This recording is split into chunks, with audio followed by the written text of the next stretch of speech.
السلام عليكم ورحمة الله وبركاته، متابعين قناة فن ميكس بالعربي. النهاردة هنتكلم عن فيلم شبكة الموت. الفيلم إنتاج عام 1990 بطولة الفنانة نادية الجندي، الفنان فاروق الفيشاوي، الفنان نبيل الحلفاوي، الفنان يوسف فوزي. بتبدأ أحداث فيلمنا على بسيوني بيتزعم عصابة لتهريب المخدرات من اليونان لداخل مصر بعد استقراره في أثينا، وبتسعى قوة الأمن المصري للقبض عليه عند وصوله للقاهرة. بيتوصل رئيس المباحث ربيع من خلال تحرياته إن بسيوني كان ليه علاقة بأرملة حسناء بتدعى نور، واللي ورثت عن زوجها شركة سياحة بتعيش في رغد وغنى فاحش، لكنها بتعاني من إدمان بنتها الوحيدة هالة للهيروين. بيطلب ربيع من نور التعاون مع الشرطة للإيقاع ببسيوني. بتسافر لليونان وبتلتقي ببسيوني الاتفاق على إقامة مشروع سياحي مشترك، وبيتجوزوا. بتتمكن من تصوير مستندات خطيرة بتدينه.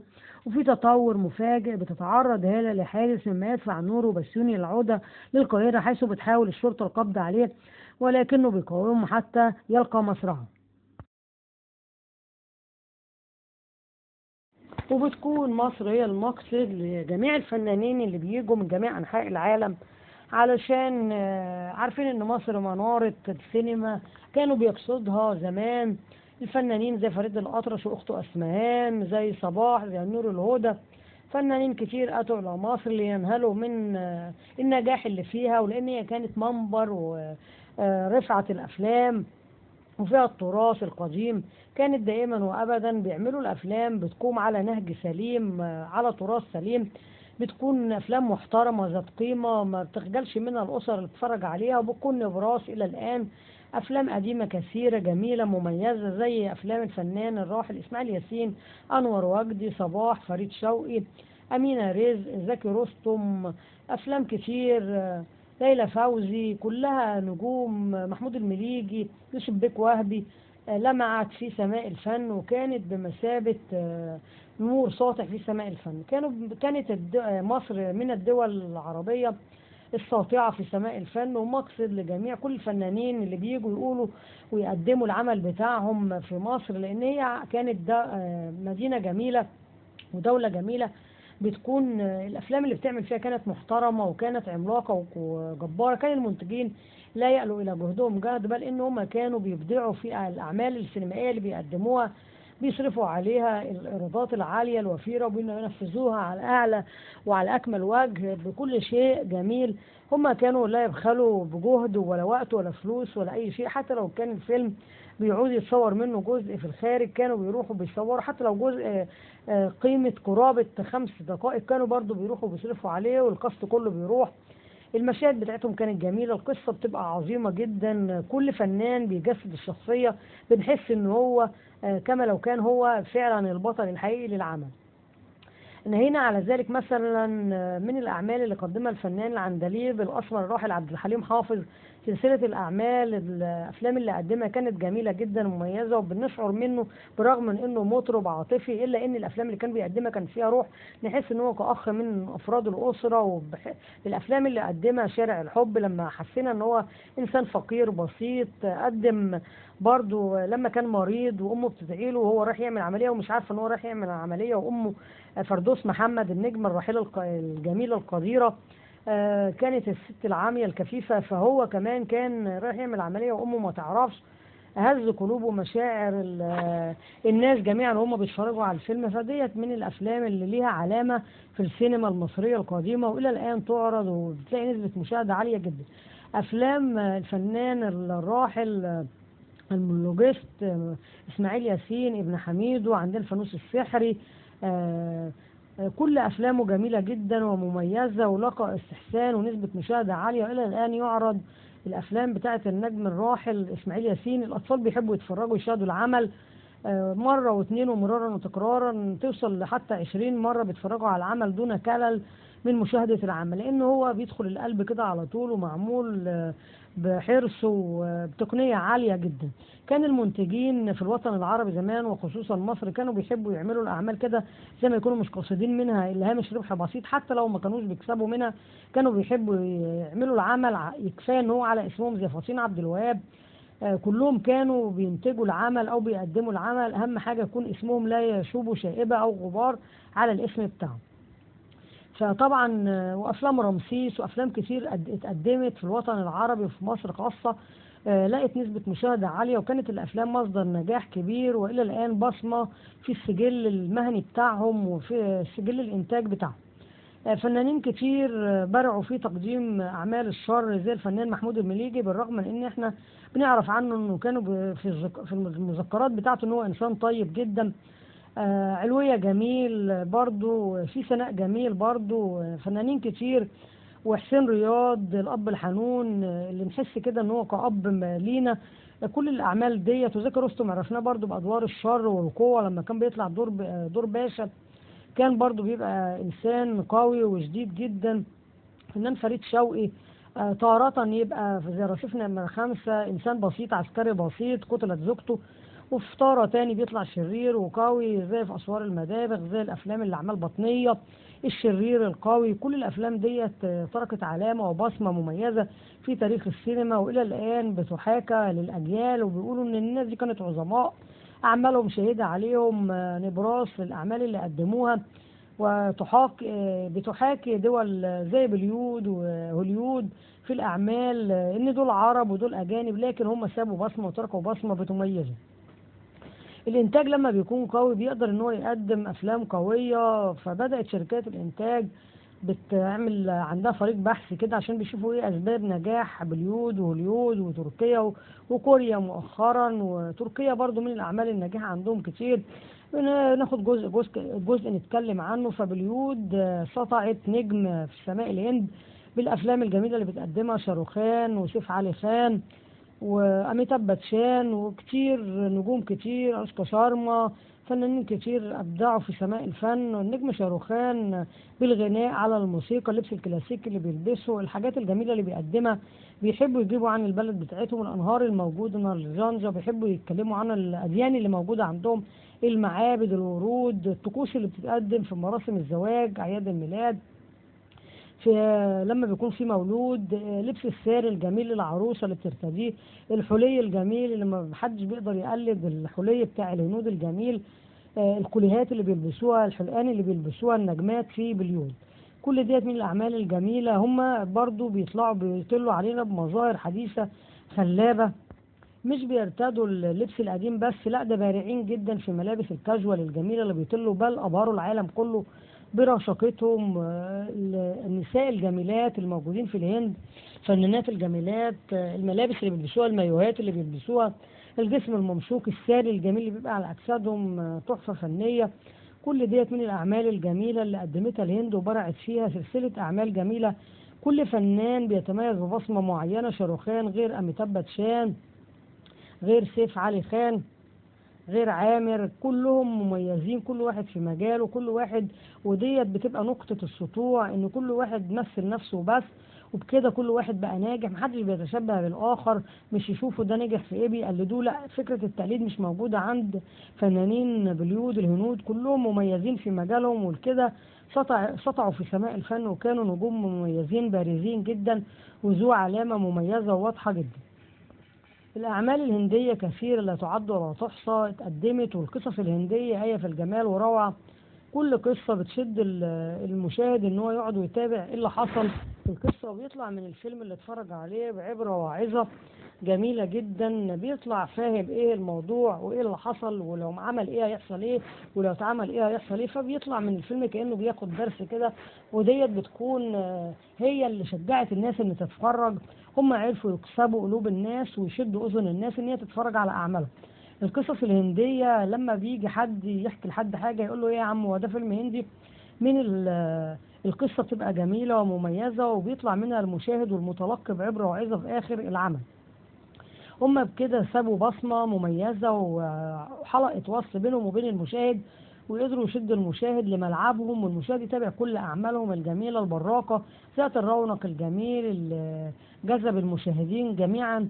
وبقى الناس تتابع الأعمال الفنية في بوليود عن شغف، وحتى لو فيلم هيتعرض بعد شهرين البرومو بتاعه بيلاقي نسبة مشاهدة تكاد تصل للملايين مشاهدة، ملايين المشاهدات، لأن هم مش شغوفين ان هم يعملوا كذا عمل في السنة، لا هم بيتريثوا بيقدموا اعمال جيدة. القصة بتاعتهم مدروسة جدا، الموسيقى التصويرية جميلة جدا، الاغاني اللي بيقدموها بتكون ذات ايقاع جميل جدا براق. زي النجم شاروخان في فيلم رابنة، من الحاجات الجميلة اللي قدمها برضو جذبت المشاهدين بمنظره العتيق ومنظره الكاجوال، وكل ديت أعمال جميلة بتصفهم بالبنان وبتحقق النجاح للعمل ككل في الأفلام الهندية الجميلة. كمان في أفلام هوليود حققت شهرة واسعة من الأعمال اللي بيقدموها، أفلام الفضاء وجاكي شان وفان دام وسيلفستر ستالون، كلها اعمال جميله وقدرت ان هي تشد المشاهدين. حتى لما سيلفستر كبر في العمر، وفان دام برضه ليهم معجبين وليهم ناس معاصرين ليهم في وقتهم الماضي وقتهم الحاضر وقتهم الحالي. شباب كتير ما كانتش تعرفهم وما اتولدوش ايامهم، لكن بيحبوا يتابعوا السلاسل الافلام اللي عملوها كلها.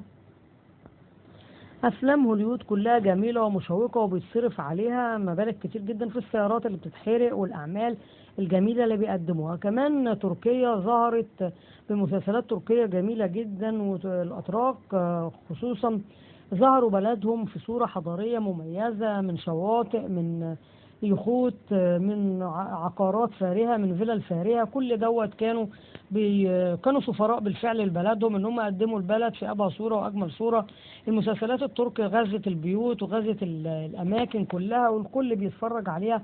حتى لو المسلسل قرابة 150 حلقة بيلاقي نسبة مشاهدة عالية، حتى لو بتعرض حلقة كل اسبوع الناس بتستناها بشغف وعشان تشوف الاحداث ايه اللي حصل فيها وبتتابعها. وكانوا سفراء لبلدهم وشجعوا السياحة، والسياحة اتعمل بحث كده اكتشفوا ان السياحة في تركيا انتعشت انتعاشة كبيرة جدا وغزت الاسواق وبقت ذات اطلالة مميزة واطلالة سريعة وواسعة ومتشافة. كمان في كوريا بدأت تقدم اعمال ومسلسلات، وبرضو عن دراسة، وان هم ما طلعوش كده يعملوا مسلسلات بين يوم وليلة، لا ده واضح من الأعمال اللي بيقدموها إن هم عملوا دراسة باستفاضة عشان يشوفوا إيه الذوق العام وطالب إيه. حتى لو ما قدروش يجيبوا الأذواق العامة كلها، لكن بعض الأذواق كده تكفي، فيقدروا برضو ينالوا النجاح في إن ناس كتير بقوا يشوفوهم ويحبوا يتابعوا أعمالهم. في فنانين مصريين كتير يشار لهم بالبنان وعملوا أعمال كتيرة، فنانين في الوطن العربي وخصوصا مصر لا تعد ولا تحصى غزوا الأفلام بأعمالهم الجميلة. منهم الفنان الكبير عادل إمام وابنه، ليه ابن مخرج وليه ابن ممثل اللي هو محمد إمام، وابنه عصام إمام دوت مخرج كبير. في عندنا فنانين كتير، فريد شوقي وبنته رانيا فريد شوقي، وفي بنته المنتجة ناهد فريد شوقي.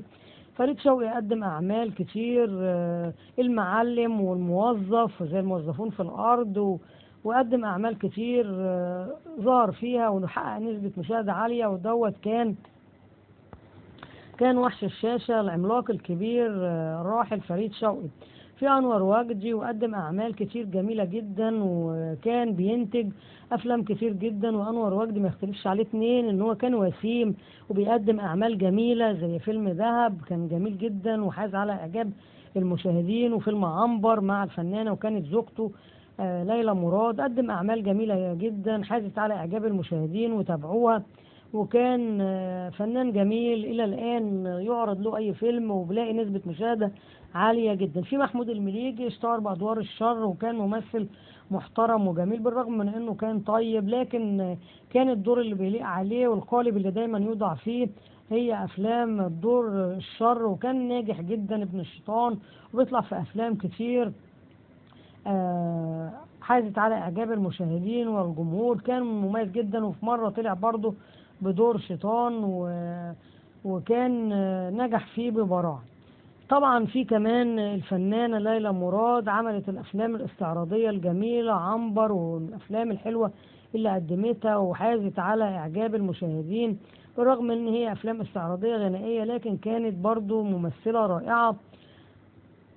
فنانة الراحلة أمينة رزق، وكانت العذراء القديمة ديت كانت بتقدم دور الأم ببراعة، وكانت فنانة عظيمة جدا وبرعت في ان هي تقدم دور الام بجدارة. فردوس محمد ديت الام الجميلة رمز الام المصرية الاولى بافلامها الجميلة اللي كانت بتقدمها. في علي الكسار من النوبة الجميل اللي كان بيقدم افلام الساعة 7 مراتي وحماتي، كل الأفلام اللي قدمها كانت جميلة جدا، وبرضه بيعرض الآن والأطفال بيحبوا يتابعوا أعماله الجميلة ويشوفوا الحاجات الجميلة ديت وبيضحكوا لوقتنا هذا. وكل ما بيعرض فيلم بيلقى نسبة مشاهدة عالية جدا من الكبار والصغار والجدود والشباب. في الفنان الجميل الراحل إسماعيل ياسين ابن حميدو اللي قدم أعمال جميلة جدا، وكان في المسرح مؤدي جميل وكان كوميدي جميل جدا، وقدم أغاني وقدم استعراضات، وحتى لما كان بيلبس سيدة وفي لبس المايوه في ابن حميد ولبس الأنسة حنفي، وكان جميل جدا وندامة، والأفلام اللي كان بيقدمها الجميلة. وكانت معاه كمان الفنانة هند رستم، مين ما يقدرش يعرف فاتنة الشاشة هند رستم ونادية لطفي، كلهم فنانات عظام مع فنانين عظام أثروا السينما المصرية وكانوا علامات مميزة. مصر برضو عريقة في الأفلام اللي كانت بتقدمها، في ميرفت أمين، في يوسف بيك وهبي، في سعيد صالح، برضو في يونس شلبي بالأفلام الجميلة اللي قدمها، في المرحوم سمير غانم. ناس كتير ماتت من الفنانين دول، في محمود عبد العزيز، فاروق الفيشاوي، كلهم قدموا أعمال جميلة مميزة. أثروا السينما المصرية بأعمال جميلة، منها الحلو ومنها يعني شوية نص ونص، لكن أثروا برضو السينما المصرية بأعمال عظيمة قيمة. السينما المصرية لها باع كبير، وأتى إلى مصر الفنان الراحل فريد الأطرش وأخته أسمهان، وعاش فيها فريد الأطرش ودفن فيها. جه من لبنان وقدم أفلام في مصر، وما ننساش أدواره مع الفنانة سامية جمال، وهو كان أفلام جميلة. وعمل برضه مع إسماعيل ياسين لما كان إسماعيل ياسين طالع دور مسمي نفسه أرنب، كانت من الأفلام الجميلة اللي اتقدمت مع بعض، وكانوا دوتات جميلة كده اتقدمت. وفيلم لصوص ولكن ظرفاء أحمد مظهر، وما ننساهوش بالأفلام الجميلة اللي عملها وقدمها. في محمود مرسي السمان والخريف، أفلام جميلة.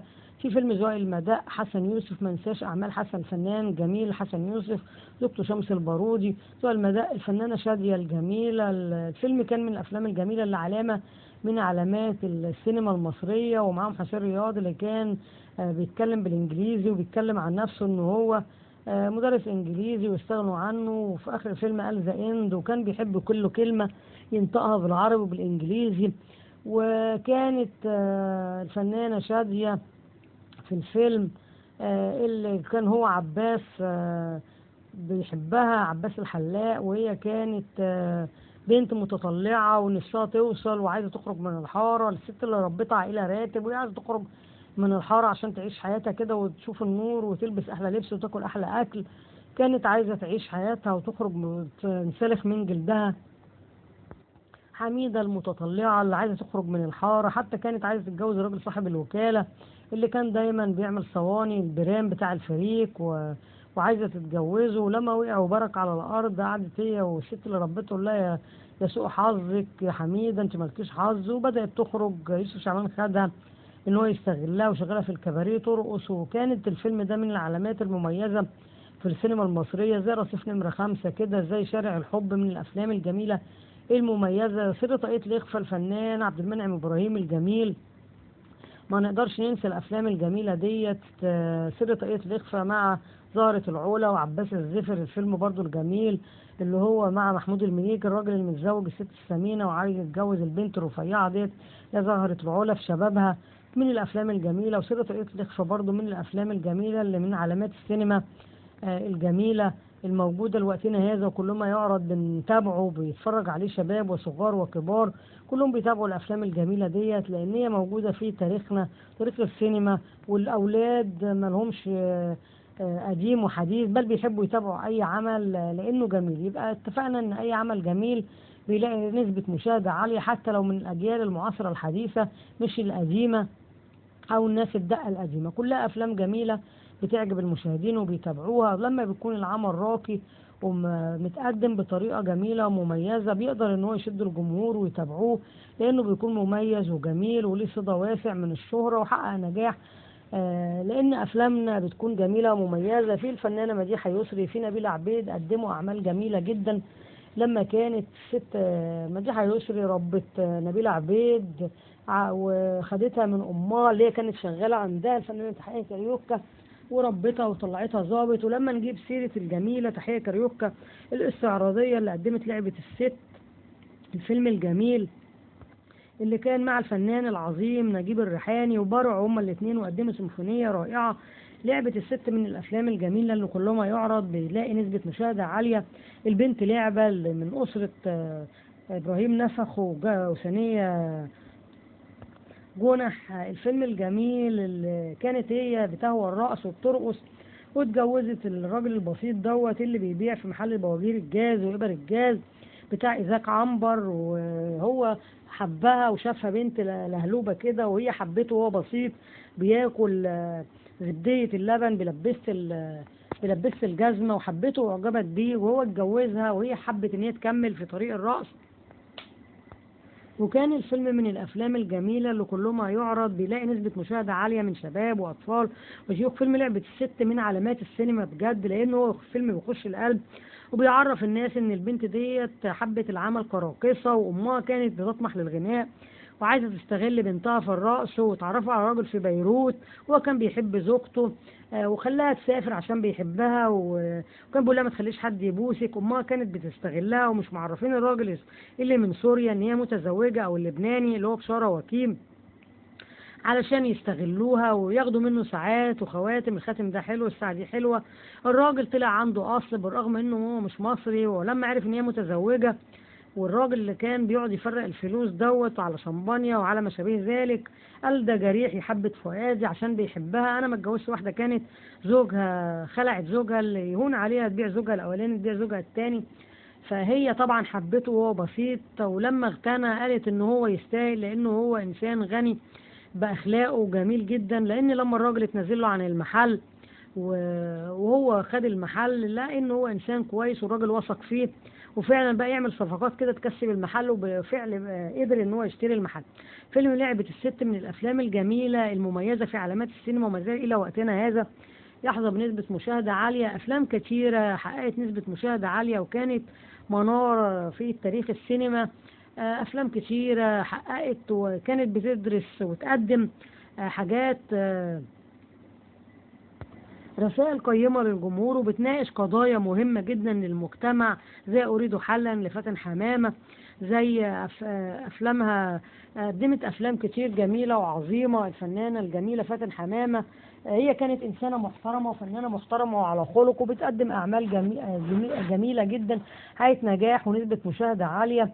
في عبد المنعم مدبولي قدم أفلام جميلة جدا، سهير رمزي قدمت أفلام جميلة، حسين رياض تحية كاريوكا، في نبيلة عبيد، في عبد السلام النابلسي برضو جه مصر وحقق ثراء ونجح هنا وقدم أفلام كتير، في نور الهدى، في ليلى مراد لما اتجوزت أنور وجدي وعمل لها إنتاج كبير وقدم لها أفلام كتير، في الفنان محمد فوزي قدم أفلام كتيرة جميلة وكان بيغني فيها، وكان بيقدم أعمال استعراضية جميلة جدا. ولما كان طالع في فيلم إن هو محمد والمغني وكانوا بيتضايقوا منه وبدأوا إن هم يحطوا له المادة اللي تبوظ صوته والأحبال الصوتية، ولكن كان هو مصر إن هو يشق طريقه وينجح. أفلام كثيرة قدمها الفنان الجميل محمد فوزي، لكن للأسف مات مريض في آخر عمره. في الفنانة صباح لما عملت فيلم مع الفنان فريد شوقي والفنان أنور وجدي وصباح وفريد شوقي، ده من الأفلام اللي هو عريس مراسي، كان من الأفلام الجميلة جدا. الفنان محرم فؤاد المغني الجميل هو كان اتجوز كذا مرة لكن أعماله كانت جميلة لإحساسه العالي، أغانيه الجميلة اللي كان بيقدمها زي أغنية خمسة سياحة من الأغاني الجميلة اللي كان بيقدمها. لما نادية لطفي هو راح كان في الشاليه صاحب محمد سلطان الراجل الساري، زوزو نبيل كانت عايزة تجوز محمد سلطان لحد من بناتها عشان هي بتفلس كده ودايما عندها شاليه بتأجره كان على البحر، وهو كان صاحب محمد سلطان وجه يقعد معاه يومين في اسكندرية. وقلب البنت الجميلة الفتاة الجميلة اللي هي نادية لطفي راح للفقير اللي هو محرم فؤاد، وكان إحساسه عالي في الروعة في أغنيته الجميلة خمسة سياحة يوم خطوبة حبيبته على صاحبه وما رضيش يقول لصاحبه ان انا بحبها، ولا هي رضيت تقول له ان انا بحب صاحبك دوت. لكن كانت الاغنيه بتتحدث عن نفسها وبتفضحه وبتقول ان هو بيحبها، مع ان اختها كانت بتحب برضه خطيب اختها، وبرضه هي بكت يوم خطوبه اختها في اغنيه خمسة سيعة. محرم فؤاد عمل برضه فيلم حسن ونعيمة، كانت من الأفلام الجميلة اللي كلما يعرض الفيلم بيلقى نسبة مشاهدة عالية من الجمهور والمتابعين. لما حب نعيمة وكان رايح بيغني، والأول ما كانش بيحبها، ما كانش يعرف عنها حاجة، ورمش عينه اللي جرحني رمش عينه، وراح يغني الأغنية الجميلة ديت. والبنت كانت في الشباك في فرح حد من أهل القرية، وكانت بتبص، والبنت كانت في عمر 16 17 سنة، زي في عمر الربيع كده، عمر الزهور، وقعدت تبص عليه وحبته، وقعدت تندى عليه يا سي حسن يا سي حسن، وبدأت إن هي تديله منديل وتحبه، وهو فعلا من النظرة الأولى وقع في حبها، وبدأ إن هو عايز يخطبها. فيلم حسن ونعيمة من الأفلام الجميلة اللي بتنمي الحب عند الشباب، والقلب بيتفتح كده أول ما بنتفرج على فيلم من الأفلام الجميلة ديت، فيلم حسن ونعيمة. محرم فؤاد عمل أفلام جميلة كتير، وكانت بمثابة نجاح ليه، لأنه هو مش مطرب بس، بل نجح بإحساسه العاطفي الجميل إن هو يغزو القلوب، والناس كتير تحبه وتحب تتفرج على أعماله. هو كان بيمثل بقلبه ويخش القلب كده أول ما حد بيتفرج عليه، لأنه هو ناجح وعنده حس فني كبير وعالي. نجح في الأغاني، وكمان نجح في الأفلام اللي كان بيجسد الشخصيات فيها. سعيد صالح بالرغم من انه ملقاش الحظ الجامد ولا الثروة الطائلة في الأعمال اللي كان بيقدمها، طلع مع الفنان عادل إمام يوم بيوم، وكان في مسرحية مدرسة المشاغبين سعيد صالح وهادي الجيار، كان معاه عادل إمام، كانت هو جايبة نخبة كبيرة، حتى الراحل أحمد زكي، كلهم كانوا مع بعض، وكانت مسرحية جميلة جدا. لكن سبحان القدر، كل واحد بياخد نصيبه، مع إنهم كانوا مع بعض، لكن هو كان فنان عالي جدا من الطراز الأول والعيار التقيل كمان، لكن ما خدش حظه، كلها أشياء من عند الخالق الموجود المعبود طبعا. لكن هو كفنان كفاية ان بيشار ليه بالبنان ان هو فنان عظيم، وقادر يجسد كل الشخصيات الكوميدي، زي في العيال كبرت كان نار على علم، ومن الناس الجامدة جدا. ولما لبس ست وكان بيضحك لما قال انا كنت في الاتوبيس، وكان لما بيحط المنديل على بقه يكفي ان هو ما يتكلمش ولا كلمة بل يضحك الجمهور. الفنان سعيد صالح رحمة الله عليه من الفنانين العظام اللي يشار ليهم بالبنان، وهو مدرسة لوحده كده بالفعل، سبحان الله. ومدرسة لما عمل مع عادل إمام فيلم المشبوه، كان من الأفلام الجميلة. لما كان أخوه كانوا بيروحوا يطلعوا يسطوا على مرتبات الموظفين، فكان الفيلم من الأفلام الجميلة. لما قال له شممني ريحة الفلوس علشان ويدوقها يا ترى طعمكم ايه، كان من الحاجات الجميلة، ومن الماستر سين بتاع الفيلم، لأن هي كانت حاجات جميلة جدا. ولما خد أخوه وراح عرفه طريق مراته، وسلط على ان العربية تتحرق علشان مراته تضطر للرقص، وسعاد حسني وياخد اخوه يقول له انا عارف طريقه، تعالى اوريك يا اخويا هي فين، ويوري له وهي بترقص وترتدي الباروكه الصفراء. فكان جامد جدا في التمثيل، وشايل قلبه كده وحاطط مكانه صخره. فنان الراحل سعيد صالح ابدع وقدم حاجات جميله تشهد عليه الى يومنا هذا، وكل ما يعرض ليه فيلم بيكون مدرسه بيتعلم منه الشباب الجديده المقبلين على التمثيل. هو يكفي ان هو يكون كده مدرسة يتعلم منها المقبلين على التمثيل، وفي معاهد التمثيل ازاي يعملوا المشهد وازاي يقدموا المشهد. هو برع جدا. مسرحية مدرسة المشاغبين، العيال كبرت، قدم نماذج عديدة جميلة، كل افلامه ما فيش منها فيلم كده. ومسرحية أفتك منه فيه، وأفلام البحر اللي كان بيقدمها كانت أفلام جميلة جدا. وفيلم مع شهد الملكة، وهو كان فران وهو بيتوالع من الحب على الجميلة نادية الجندي لما كان عاوز يتجوزها، وهو فران وبيحرق العيش من هيمانه في سحرها وسحر جمالها وبياضها. ده كان من الأفلام الجميلة اللي قدمها سعيد صالح. سعيد صالح مدرسة كلما الزمن مش هيكرره تاني، لأنه هو نجم جميل قدم أعمال جميلة وتدرس أفلامه وأعماله ومسرحياته، تدرس في المعاهد الكبيرة العملاقة حتى في الخارج، شهادة يشهد عليها ربي إن هو إنسان جميل قدم أعمال جميلة. وكان الواحد أول ما بيشوفه كده بيضحك على أعماله من القلب، خصوصا في المسرحيات اللي كان بيقدمها. في فنانين كتير، الفنانة الجميلة هند رستم، الأعمال الجميلة اللي قدمتها مع اسماعيل ياسين، طعمة. ما ننساش احنا الحاجات الجميلة ديت. لما كان يروح يجيب لها هو فطاطري ويروح يجيب لها الحاجات ديت ويجي يستخبى عندها في الدولاب، وهي بتحشي المحشي وتغطيه بالفروة بتاعة الخروف. وامها تيجي تجيب عشان تضيق لها جيب او حاجة، تيجي تجيب الدبابيس والشقة عرفيت. كانت من الافلام الجميلة طعمة وابن حميد، وقدمت افلام جميلة. ولما كانت طالعة كاتبة ومع فريد الأطرش عنان، أفلام جميلة اتقدمت للفنانة الراحلة هند رستم، وهي كانت أنثى بمعنى الكلمة، وقدمت أفلام جميلة وكانت مميزة. جاءت جسمها الممشوق وجمالها الساحر الخلاب. فيلم الراهبات مع شمس البارودي وقدمته بروعة. مين يقدر على عزيزة، كلها أفلام جميلة قدمتها. لما كان وشها محروق وكانت بتحاول تداريه تحت الكاسكيت كده بشعرها الأصفر الجميل، فكانت بتبرع وبارعة جدا في فيلم رد قلبي لما كانت في الكباريه وبتحب علي وحبته وكانت بتحب تشوفه، لكن هو كان قلبه مولع بإنجي بنت الباشا. وكانت في الكباريه دايما بتسأل عليه، تسأل رشدي أباظة وتسأل عليه وتسأل أخوه صلاح ذو الفقار عليه. ولما اتحرقت في الكباريه ومش عايزة علي يجي يشوفها وهي ملفوفة في الشاش وهي محروقة، فكانت بتقول له علي، وكانت بتحبه وطلبت منه يقبلها وهي ملفوفة بالشاش، لأن هي كانت بتحبه من قلبها. راقصة لكن كان عندها قلب وبيعرف يحب فعلا راجل مش عشان فلوسه. معظم الراقصات يحبون الرجال للمال والثراء اللي معاهم، لكن ديت حبته وهو ما معهوش حاجة، حبته شاب بسيط قلبها حبه وما كانتش عايزة حاجة من الدنيا غيره.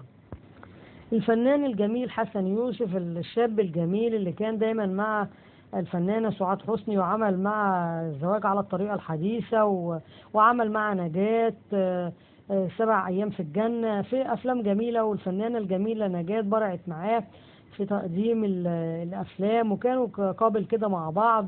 وهو كمان مع سعاد حسني الزواج على الطريقة الحديثة لما كان طالع ابن خالتها، وباباه ومامته دايما بيحبوا النوم، سايبين باب الشقة مفتوح. من الأفلام الجميلة. والصيف وبهجة الصيف كنا لما بنشوفه دايما مع الضيف أحمد مع جورج الثلاثي، وهم بيعملوا نفتكر البحر على طول. وفعلا كانوا بيجيبوا البحر والمصايف وبيدوا للصيف بهجة وجمال فوق جماله. وحسن يوسف قدم أفلام كتير جميلة واتكلمنا عنه وقلنا عمل برضه زواق المداء لما كان أبوه طالع محمد رضا المعلم صاحب القهوة، وهو كان طامح وعاوز يعيش عيشة مش عيشة أهله. حسن يوسف من الفنانين الجمال. وفي رشدي أباظة فتى الشاشة الجميل، ابن الأسرة الأباظية الجميلة العريقة، قدم أفلام جميلة. هو كان مولع بالنساء وبيحب السيدات والأعمال اللي كان بيقدمها جميلة جدا، وضحكته ما ننساهاش الجميلة لما كان مع شادية وكان مولع بالسيدات والزواج، وهي حبت تعلمه درس لما عرفت ان هو متجوز كده ست قبل كده. وكانت اديته درس كبير ان جابت له الستات اللي كان متجوزهم وقعد يرقص بالعصايه، وكانت بتجري على الشباك على تمر من نفسها. افلام رشدي أباظة من الافلام الجميله طبعا فتى الشاشه الاول الجميل. برضو في عندنا احمد مظهر بالافلام اللي قدمها لصوص لكن ظرفاء. وطبعا لما كان عاوزين يسرقوا شقة الصايغ اللي تحت ويطلعوا يقول له البيت جايبه له ورد والبيت جايبه له تفاح وجايبه له عصافير ومعرفش ايه. فأحمد مظهر الفارس اللي كان بيهوى ركوب الخيل وعنده خيل، كان طبعا دوت برضو ما ننسالوش فيلم هنادي. كان من الأفلام الجميلة اللي قدمها الراجل اللي بيحب يعمل علاقات نسائية ويسيب البنت وهو مدمرها. كان برضو من الأفلام الجميلة اللي قررت ان هي فاتن حمامه تنتقم منه لمقتل اختها هنادي اللي اعتدى عليها وقام باغتصابها، لكن كان بمزاجها واستدراجها وهي شغاله عنده. كان من علامات السينما الموجوده المميزه. في صلاح ذو الفقار قدم وكان متجوز شاديه، قدم افلام جميله. ما ننساش المشهد مع شاديه بتقول له احمد لما كان بتحبه وهو عاوز يتجوزها، لكن ابوها كان عايز يتجوزها لابن عمها ويروحوا عند شاطئ مطروح. ما نساش الذكريات الجميله ديت. تقول له احمد وهو يقول لها منى، وينزلوا البحر هي بالمايوه وكان عايز يتجوزها، لكن ابوها كان رافض. وبالفعل بتقرر ان هي تهرب معاه وبتروح، لكن القطر هو بيكون مشي وهو فيه، وبتبعت له رساله وبتعيا وبتقرر ان هي ما تتجوزش خالص. وابوها بيموت وبعد كده بتقرر ان هي تعيش ما تتجوزش وبتشتغل مدرسة. والشاهد على قصة حبهم الفنان حسين رياض وبتبدأ تنزل مصر وبتقابله بمحض الصدفة، وبيبدأ ان هو عاوز يعيد معاه الزمن تاني بعد ما اتزوج وانجب ولد وبنته بقوا كبار، لكن بترجع ان هي يروحوا الاماكن اللي كانوا بيحبوها مع بعض وبيتجوزها، وبالفعل بيموت لما ابنه بيكتشف ان هو اتجوز من الست ديت اللي هي بتقول زي ضله، وبيقابلوها دايما في المطار بيقولوا ضل احمد رشدي. وبالفعل بيروح يوم ابوه بيموت بعد ما بيضربه بالقلم وبيقول له الست ديت هي سبب في بقاء بيتكم. ابوه بيقول له الكلمات المؤثره ديت، وبيروح يقول لها ان ابويا مات، وبيتم في احضانها ان ابويا كان بيحبك قوي. ما ننساش كلنا الفيلم الجميل دوت من الافلام الجميله في شاديه وصلاح ذو الفقار، كلها افلام جميله. ما ننساش العملاق صلاح منصور بالافلام اللي كان بيقدمها الجميله. الزوجه الثانيه صلاح منصور عمالقه الفن وعمالقه الافلام اللي كان بيقدمها، وابو ربيع لما كان عايز ياخد الارض ويحط ايده عينه على الارض، اللي عايز ياخدها بياخدها عنوه وبياخدها بأبخس الأثمان. صلاح منصور من الممثلين التقال العظام اللي قدم أفلام عديدة، وكمان فيلم الزوجة الثانية من الأفلام الجميلة اللي قدمها. الراجل العمدة اللي ما بيخلفش، على الناحية الثانية أخوه مخلف عدد كبير من الأولاد، وهو نفسه يتجوز ويخلف على زوجته سناء جميل، وبالفعل بيشوف عنده البنت الشغالة اللي بتيجي تحمل فرن وتكنس الزريبة اللي هي سعاد حسني، بيشوفها وعاوز يتجوزها، ولكن هي متزوجة، لكنه كان جبروت وقوي، وكانت متزوجة من الفنان شكري سرحان، وعندها ولد وبنت، بتعول حماتها ست الكبيرة العامية اللي ما بتشوفش، وقرر ان هو يتجوزها. بقت مراته بتقول له دي متجوزة، بتجيب له عرايس، لكن هو يقول لها دي متطلقة، دي لسانها صليب، دي كبيرة في السن. هو عينه راحت على ديت، على البنت الجميلة ديت عمر 30 سنة وعاوز يتجوزها، وبالفعل طلقها بجبروته من زوجها واتجوزها، لكن هي خدت عهد بينها وبين نفسها في السيدة زينب وفي الإمام الحسين لما الشيخ قال لها لا يجوز إكراه واحدة على الطلاق بالزواج، وزواجك هيكون باطل منه، لازم يكون بمحض إرادتك، وهو طلقك عنوة مش هينفع الزواج ده، وبتقرر ان هي خلاص هتحرم نفسها عليه. فالفيلم ده من الافلام الجميلة، وبتكون علاقة مع طليقها اللي هو زوجها، هي كده عرفت ان هي مش متطلقة منه، بتنجب منه، تقعد تكيد العمدة وبتقول له هو منك، طب انت جوزي. والفيلم من الافلام الجميلة اللي بيثبت براءة الفنان صلاح منصور، ومعاه كانت فنانة أدت الدور سعاد حسني جميلة جدا، ووقفت قدام عملاقين سناء جميل وقدام صلاح منصور، ووقفت كمان قدام كانت أفلام جميلة جدا وحققت نسبة مشاهدة عالية. هنيجي نتكلم عن الفنان محمود عبد العزيز، الدنيا على جناح يمامة، العار، قدم أفلام كتير جميلة جدا، شاء من حق الزوجة، وكان بإطلالته الجميلة والضحك الجميل ورقصته الجميلة في الزوجة، شاء من حق الزوجة وهو بيغيظ حماته نعيمة الصغير ومراته، كان من الأفلام الجميلة اللي عملها. وقدم برضو حاجات تشار ليه بالبنان، وان هو نجح نجاح كبير برضو في فيلم العار، والدكتور النفسي اللي بياخد برشام بيبلبع كده بلابيع من الحاجات اللي بيعملها في المستشفى لانه بيعالج مرضى نفسيين. ومن الافلام الجميلة اللي عملها المسلسلات اللي قدمها جبل الحلال، محمود المصري، برع في محمود المصري، وقدم مسلسل رأفت الهجاني اللي برع فيه بقى براعة شديدة جدا، وكان بيقدم شخصية ان هو مش جاسوس، لكن المخابرات المصرية اللي بعتته، ولما يتعرف على جنسيات مختلفة ويسرى كانت وقدم حاجات كتير جميلة جدا. وفيلم الكتكات لما كان عامل دور الأعمى، دور أبو شريف منير، وقدم إبراهيم الأبيض دور في فيلم إبراهيم الأبيض المعلم اللي بيحب البنت الصغيرة هند صبري اللي هي كانت بيحلم ان هي تكون زوجته، وبالفعل قدر ان هو يدخل احمد السقا السجن اللي هو ابراهيم الابيض عشان يحوز على حوريه البنت الجميله اللي كانت في مخيلته بيتمناها زوجة ليه وتنام في فراشه. فهو عمل دور المعلم اللي يشوفه فعلا في الدور دوت يقول ان هو فعلا كده دور الراجل الكبير اللي هو بيعمل كده زي ما قال لها اهون عليك تهوني عليا. دوت من الافلام الجميله اللي قدمها الفنان الجميل محمود عبد العزيز. في الفنان القدير فؤاد المهندس ما نقدرش ننساله الافلام الجميله اللي قدمها. البيه بواب لما كان موظف وطلع على معاش وكان بينهر البواب اللي عنده اللي هو احمد زكي، افلام جميله قدمها الفنان فؤاد المهندس. أعماله أثرت السينما، وهو كان ما نساش كلمتين وبس البرنامج الصباحي بتاعه في الراديو، المذياع اللي كان بيقدمها الصبح. وهو فنان جميل جدا وقدم أعمال جميلة جدا، سك على بناتك، وهو فنان عظيم لو قدرنا نتكلم عنه مش هنوفيه حقه. هو قدم أعمال جميلة، وكان زوج للفنانة شوكار، وقدم معاه أفلام جميلة كتير، هو والفنان محمد عوض دويتو جميل، وكانوا أصدقاء مع بعض وبيمثلوا مع بعض. محمد عوض قدم أفلام كتير مع حسن يوسف لما كانوا التلاتة ياخدوا ولاد عمهم التلاتة ميرفت أمين، وعمهم قال لهم روحوا دوروا عليهم في مصر، وهم كان عند خالهم الفنان عبد المنعم مدبولي، وكانت زوجته نبيلة السيد. فيلم من الأفلام الجميلة لما جم مصر، وبيحسبوا دول مش ولاد عمهم، لكن المفاجأة في آخر الفيلم إن دول ولاد عمهم. أفلام جميلة تقدمت وأثرت السينما في كتير. في رجاء الجداوي قدمت أعمال كتير، وهي كانت كمثرية وكانت عارضة أزياء، قدمت أعمال كتير، وقدمت في مسلسل الأسطورة، وقدمت في فيلم دعاء الكروان لما كانت بنت الراجل ذات المنصب الكبير اللواء دوت، وكان جاي يتقدم لها أحمد مظهر. قدمت أفلام كتير، وهي كانت ست أرستقراطية، وبالفعل نجحت في الأفلام وفي المسلسلات اللي كانت بتقدمها. آخرها مسلسل، وقدمت في ريح المدام، وقدمت في كانت جميلة جدا لما اتجوزت أكرم حسني في المسلسل. قدمت أفلام عظيمة ومسلسلات جميلة حازت على إعجاب المشاهدين، وهي ست كانت أرستقراطية جميلة عظيمة. في كمان الفنانة مديحة يسري قدمت أعمال جميلة كتير، وفي مديحة حمدي، وفي نبيلة عبيد، في زهرة العلا، في أمينة رزق، في شكري سرحان، أعمال كتير.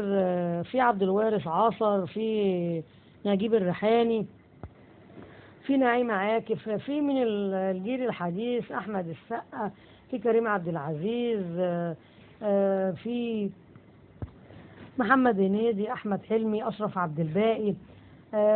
نجوم كتير قدموا حاجات جميلة. وأشرف عبد الباقي استطاع إن هو يطلع يجيب مجموعة من الشباب يعمل بهم مسرحيات، وبالفعل أتاح لهم فرصة إن هم ينجحوا. ويزو معاه، في علي ربيع، مصطفى خاطر، كلهم أس كلهم أدوا ببراعة معاه، وقدر إن هو يفتح لهم المجال. ما كانش عنده إن هو نفسه بس، بل أتاح الفرصة للشباب دول.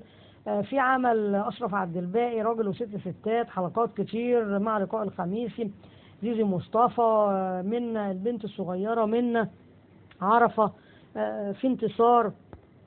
قدر أشرف عبد الباقي إن هو يحقق حلمه ويعمل المسرح مسرح مصر. الناس بتروح له كل أسبوع، ويقدم أعمال بينه وبين الجمهور كده بأسعار تكون في استطاعة الجميع إن هو يكون قدامهم، ويحقق نسبة مشاهدة كبيرة ليه للجمهور إن هو يروح ويتابعه كل أسبوع. وقدر يحقق النجاح حتى لفئة الشباب اللي معاه، وكل واحد فيهم مشق طريقه. علي ربيع بدأ يعمل مسلسلات رمضانية ويحقق نسبة مشاهدة فيها، وقدر ان هو يعمل برضه افلام هو والفنان محمد عبد الرحمن توتة، وقدروا ان هم ينجحوا مع بعض في خير وبركة.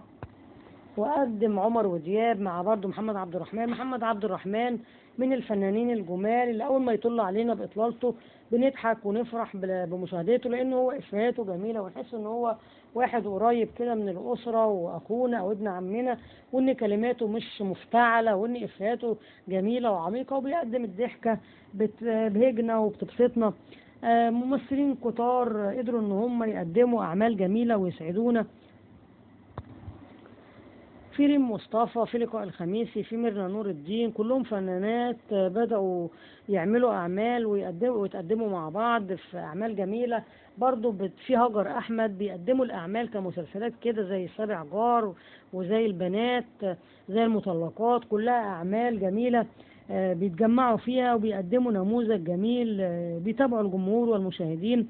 كلها وجوه جديدة صاعدة بتقدم وبتحقق نسبة مشاهدة جميلة، والفتيات بيقعدوا بيتابعوا المسلسلات اللي بيقدموها ويتابعوها بيلاقوها جميلة. انتصار بتطلع علينا بإطلالات برضو غير سنها، وبتكون جميلة ومميزة. جت في راجل وست ستات لما كانت طالعة أخته، وكانت بتقدم نموذج الأخت اللي هي سنها كبير لكن كانت بتحب تعيش حياتها. وفي النجم الجميل مصطفى شعبان، مسلسلات رمضان الجميلة. مصطفى شعبان قدم لنا مسلسل بابا المجال، واستطاع ان هو يدخل كل بيت يتفرج عليه. المسلسل كان هادي في الاول لكن كان ماشي في وتيره عاديه جدا، الميكانيكي اللي مفيش حاجه تتعصى عليه، وقدر ان هو ما كانش عارف ان ابوه ميت. امه سوسن بدر بدات تتكلم معاه وتقول له ان ابوك موجود، لما وقعت في مصيبه ان اسم راجل مجرم وغير الناس عشان البوليس يقبض عليه. مسلسل بابا المجال برغم ان هو عارف ان ابوه غني وثري وعنده ذهب كتير وعنده محلات كتير لقطع غيار السيارات، لكن ما قدرش يغير الطيبه اللي جواه. وامه اصرت ان هي برضه ما تاكلش من الحرام بمقولتها اللي ياكل الحرام ياكله، وقدرت ان هي تاخدش من الفلوس ديت وتقف بنصبة البسبوسة، عربية البسبوسة. الابن ما كانش عايز امه تقف كده، لكن عارف ان امه عندها عزة نفس وكرامة، فيبعت لها الزباين الاطفال تشتري منها. وهي اكتشفت في الاخر ان ابنها اللي بيبعت لها الزباين، لما الولد قال لها ان هو واخد الفلوس من ابنها وجاي يشتري منها، عرفها ان زين هو اللي مديله الفلوس وجاي يشتري منها. فقالت له، عرفت ان ابنها اصيل، وطبعا كانت دايما بتدعي له.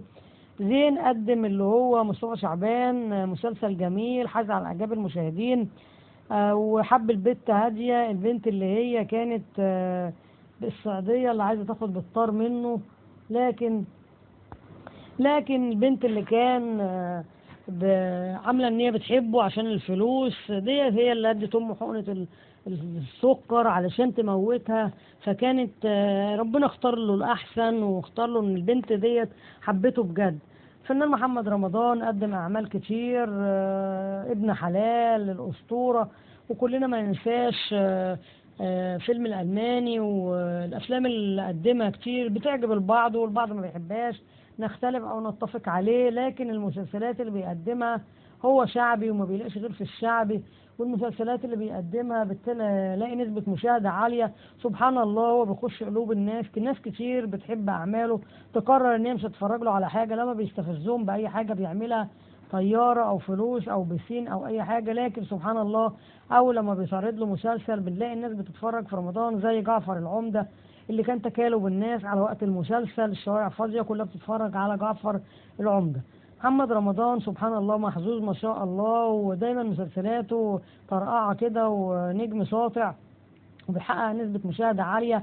هو لو يعرف ان الناس بتحبه في المشاهد ديت هو هيكررها وهيعملها، لكن هو بيغيظ الناس شوية، لكن الناس بترجع تتفرج على الأعمال اللي بيقدمها. فعلا ذكي وقدم أعمال كثيرة من لون الناس، من طعم الناس، من اللي الناس بتعانيه. وهي كده بنقطة النجاح بتكمن في التفاصيل زي ما بيقولوا. التفاصيل بتاعت نجاح محمد رمضان في العمل ان هو بيقدم وجع الناس ووجع الشعب، والحاجات اللي هم الطبقة الكادحة اللي هي تعبانة ومتمرمطة، أو واحد عصامي بنى فلوسه، أو واحد عامل أو فاعل، أو واحد شقيان أو تعبان، أو فرد أمن زي الفيلم اللي عمله كده فرد الأمن، وقدم ان هو جايب واحد من الارياف وجاي من الارياف ما تخافش، والكلام اللي هو بيقدمه. كل الاعمال اللي بيقدمها بتلقى نسبة مشاهدة عالية. احمد السعداني استطاع ان هو برضو ما ياخدش من نجاح ابوه، برضو ثبت نفسه على الساحة بالاعمال اللي بيقدمها. في عز صحاب قدم العمل وكان ناجح وساب بصمة. وبيقدم احمد السعداني في وقتنا الحالي بيعرض له مسلسل سيب ونسيب مع هنا الزاهد. اعمال كتير هو ما دخلش في بوتقة ابوه، ما انصهرش فيها، بل تملص من جلد ابوه وخرج ان هو يقول انا ذاك، انا احمد السعداني، انا بقدم اعمال. وبالفعل نجح في الاعمال اللي بيقدمها. كانت معاه المطربة سومة. فيلم عز صحاب من الافلام الجميلة يا جماعة، في رومانسية عالية، والبنت سومة بتجسد شخصية جميلة ان هي كاتمة في قلبها، ومع احمد فلوكس ابن فاروق فلوكس، وكان بيحبها وهم كانوا صغيرين، وكاتب لها جواب وهم اطفال، والجواب كان معاها ومطبقاه في ايديها، وقدرت يعني حصل بينهم خلاف كده ان انت بتغير من نجاحي او بتاخد صوري او الكلام ده، وتنسبها ليك. فكل الكلام دوت كان في الآخر من صاحبتها الغنية، لكن في الآخر وهو طالع بيتكلم في المايك عن إن هو بيحب بنت صغيرة كانت معاه في المدرسة، وهي طلعت كملت له الجواب إن محتفظة بالجواب ده قرابة بتاع 15 سنة. ده يعني معناه هي بتحبه وبتحب بجد وما حبتش حد غيره. فيلم أعز أصحاب من الأفلام الجميلة لسومة والأحمد السعداني والأحمد فلوكس، كلها أفلام جميلة. ومعتز التوني دوت من الأفلام الجميلة اللي كانت وما زالت كلما تعرض تلقى نسبة مشاهدة عالية. نجوم كثر موجودين على الساحة، وكمان منهم عمرو سعد بالمسلسلات اللي بيقدمها. عمرو سعد قدم ملوك الجدعنة مع مصطفى شعبان، وقدم رمضان 2022 الأجهر. كانت من المسلسلات الجميلة اللي حققت نسبة 2023 من المسلسلات الجميلة اللي حققت نسبة مشاهدة عالية ونجاح كبير للفنان أحمد سعد. ما ننساش فيلم حين ميسرة اللي قدمه بوضوح طبعا بخط عريض للجمهور في حين ميسرة مع سمية الخشاب. البسيط اللي هو عادل حشيشة الميكانيكي البسيط، الأم هالة فاخر اللي قاعدة بتربي ولاد ابنها اللي مسافر العراق، وبرضه ربت ولاد بنتها اللي هي جوزها قتلها.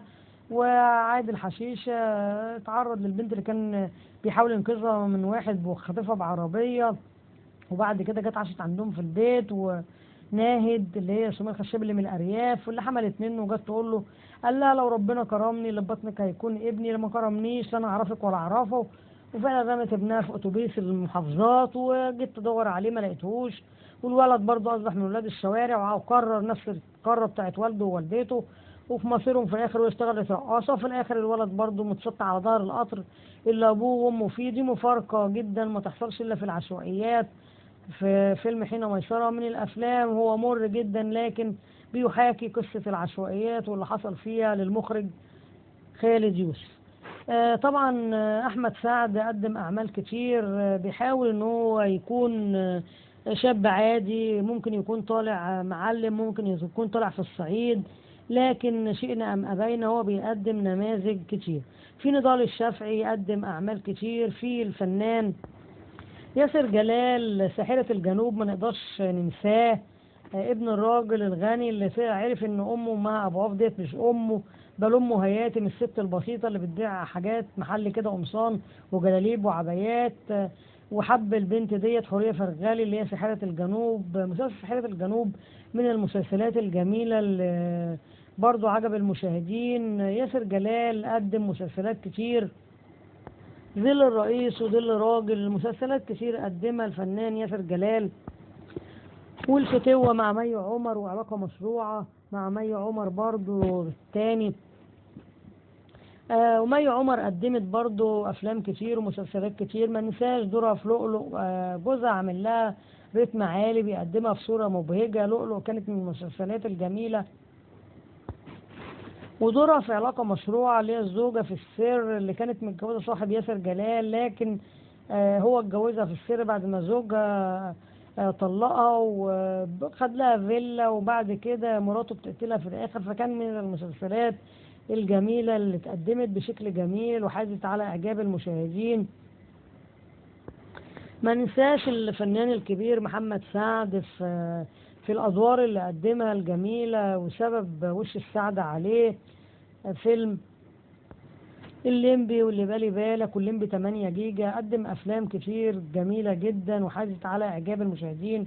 وأخيرا المسلسل اللي قدمه في رمضان مسلسل إكسلانس، ورشة الخردة اللي هو كان طالع في وكالة البلح، من المسلسلات الجميلة. والمعروف عن الفنان محمد سعد إن هو حركاته الجميلة اللي بيقدمها محدش يقدر يعمل زيها. مسلسلات جميلة وأفلام جميلة الفنان محمد سعد. في مي عمر، في الفنانة مي عز الدين طلعت مع الفنان محمد سعد لمبي 8 جيجا، وقدمت مع تامر حسني سلسلة عمر وسلمى، ثلاث أفلام منفصلين كانت جميلة جدا ومميزة جدا. ما ننساش إطلالتها في الأغاني الجميلة مع الفنان تامر حسني. تامر حسني عمل برضو أفلام كتيرة وثبت نفسه كفنان ومطرب بالأعمال اللي بيقدمها في أفلام العيد اللي بيقدمها ومع عمر وسلمى. هي كانت البدايات ليه إن هو يستمر في تقديم الأفلام زي بحبك، تصبح على خير، وأهواك،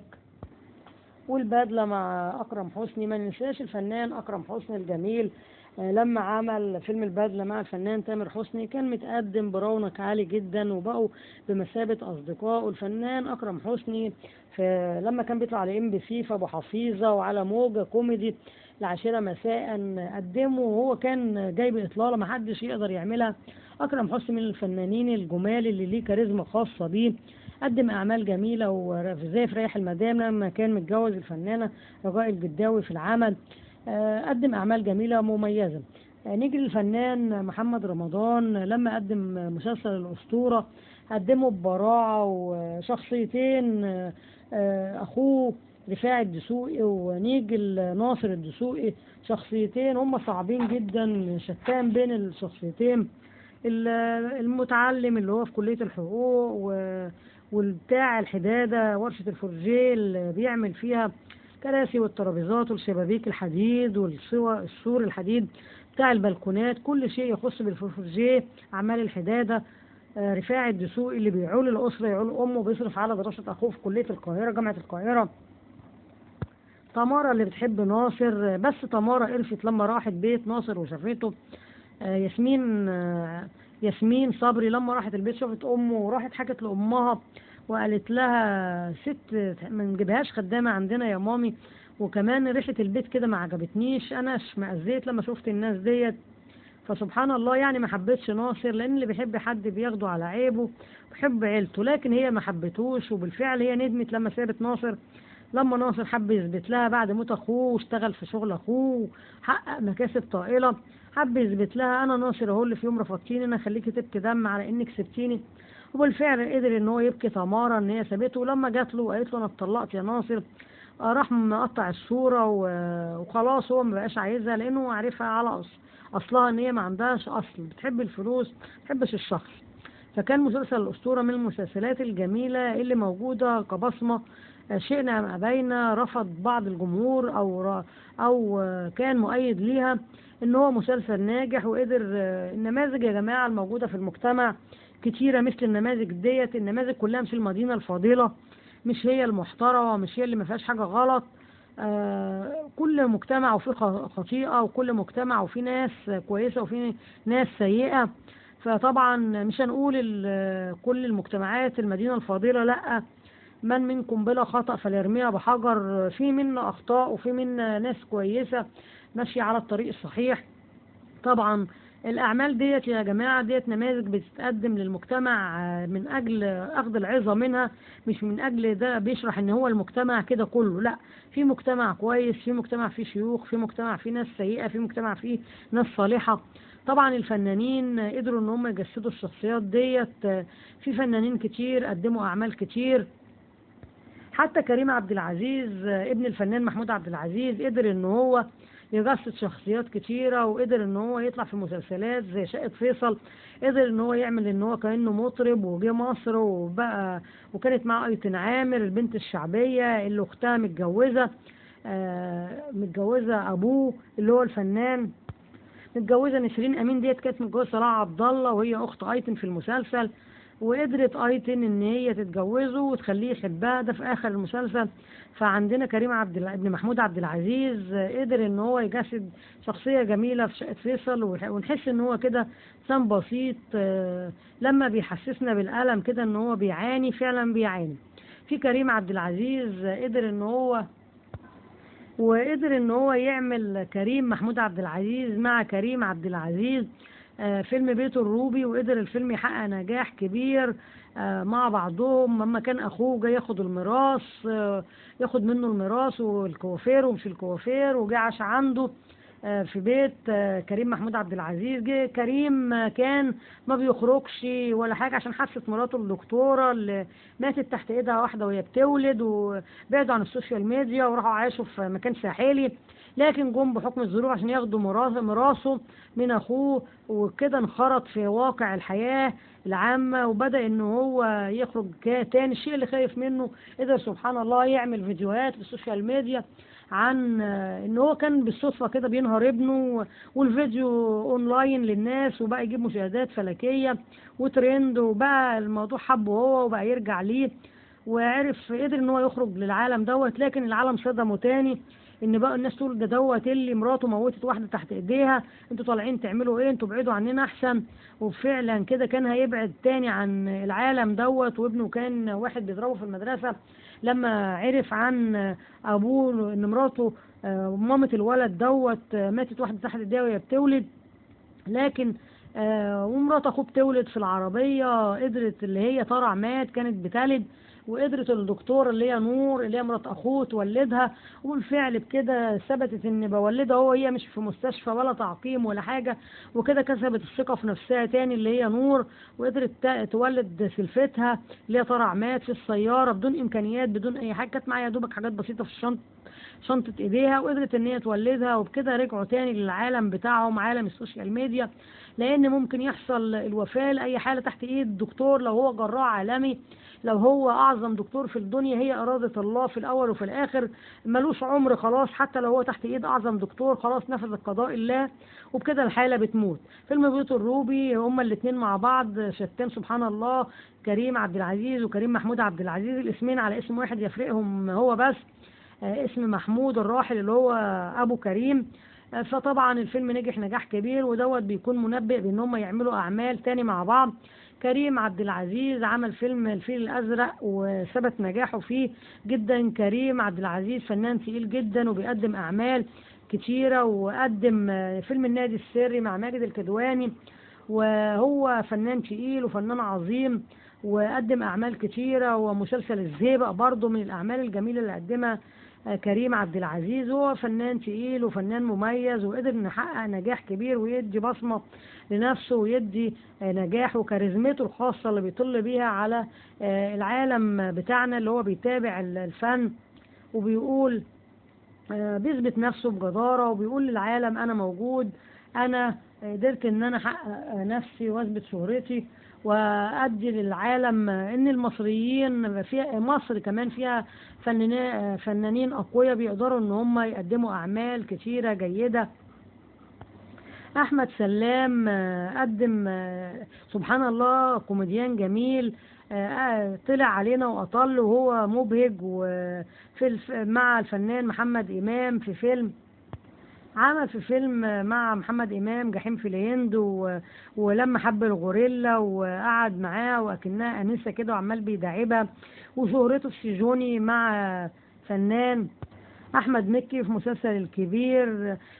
سبحان الله لما عمل شعره أصفر نجم ساطع، ولما عمل في فيلم، ولما في فيلم اشتغل فيلم عندما يقع الإنسان في مستنقع أفكاره، لما كان طالع رايح هو والاثنين التانيين لبنان، وهو مسيحي، والراجل في المكان اللي هم كانوا فيه عاوز يجوزهم البنت الإسلامية وهو مش عايز يقول ديانته، عشان لو قال ديانته كان هيتعدم، فكان ساكت وهو اللي طلع عليه بالضحك. أحمد سلام من الفنانين الجمال اللي قدم أعمال جميلة، وبرضه قدر إن هو يلاقي حظه بالأعمال الجميلة اللي طالعة من قلبه، وقدر إن هو يوصل للجمهور والمتابعين.